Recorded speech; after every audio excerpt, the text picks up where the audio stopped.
Hello 8th grade students, here are your video guided notes or your video directions for the challenge packet. These aren't really necessarily guided notes, it's more so just giving you some helpful hints and keys into your challenge packet for this week.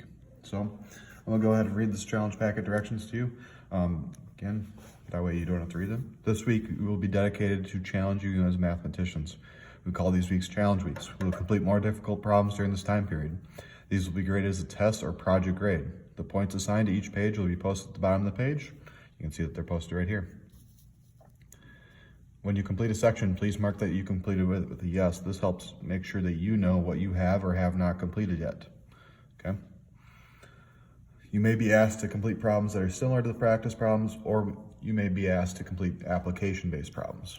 Please make sure that you put your name on top of this. Please do this now. That way you know that you are receiving credit for your work. Okay. You'll see that we have a section for 2.6, 2.7. There's a section for 2.8, 2.9, and another section for 2.8, 2.9, and then finally 2.10 for a total of 25 points for this packet.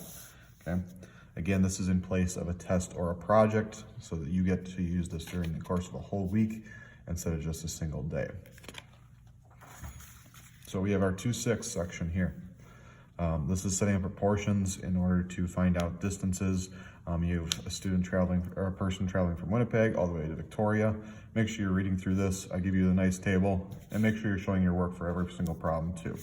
Okay, usually that's on the front page as well. Show your work for each problem. Okay. If you're having struggles with this, I would suggest finding the 2.6 guide notes that are posted on Google Classroom and rewatching those. For our 2.7, you're going to use proportion to find the missing parts. Okay, I give you the visual here. I need to find the flagpole shadow and the man's shadow in feet and long. Okay, so you're gonna have to set up proportions in order to solve this. Make sure you're using the space here. I also give you the back sides of each page. I print this single page in case you need extra room as well. 2.8, 2.9, you're looking at Tyrell and his job and then his investment as well.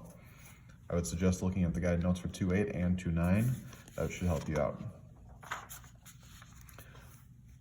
The second page here is all about tipping. I think that this is an important life skill that everyone needs to know and you'll definitely use in your future. So there are two different parts of this, of how much the tip will be and how much they'll be in all for each of these problems. Last but not least, we have, we're trying to solve for a proportion to solve for the percent off for each item that Ann goes to the grocery store for. So you have 4 items to solve for, and then you have to find the total cost after all those coupons are applied, okay? Make sure that you know this, that she has a coupon for sardines and lutefisk together. That's the same for these two. It's the same coupon. She has a coupon for seaweed, and she's got a coupon for goat milk, okay? So you're gonna have a couple. This one's gonna probably be the one that's gonna take the most time. You have to break this down into multiple little problems. Again, you have the back page here you can show your work on, as well as down below right here, okay? And if for some reason that's not enough space, you still have the back side here. Make sure you're putting your answers in here. Make sure you're putting a label as well. I use labels here, so you need to use labels there as well. Okay? Make sure you're finding the total cost. Now, I would make sure that you are keeping up with this. You have this entire week from the 16th through the 20th. So you have 2 class periods to work on this. You have 5 sections, okay? So it doesn't work out super neat and nice. What I would suggest doing is that you finish at least 3 sections the first day and then finish 2 on Thursday, okay? Now, if you are choosing to just get it all done the first day, that's totally fine. That's totally acceptable as long as you're doing your best work on it. If you decide to put it off, that's gonna be more work for you and that's a little bit more stressful. Procrastination is not something that's gonna be a good life skill.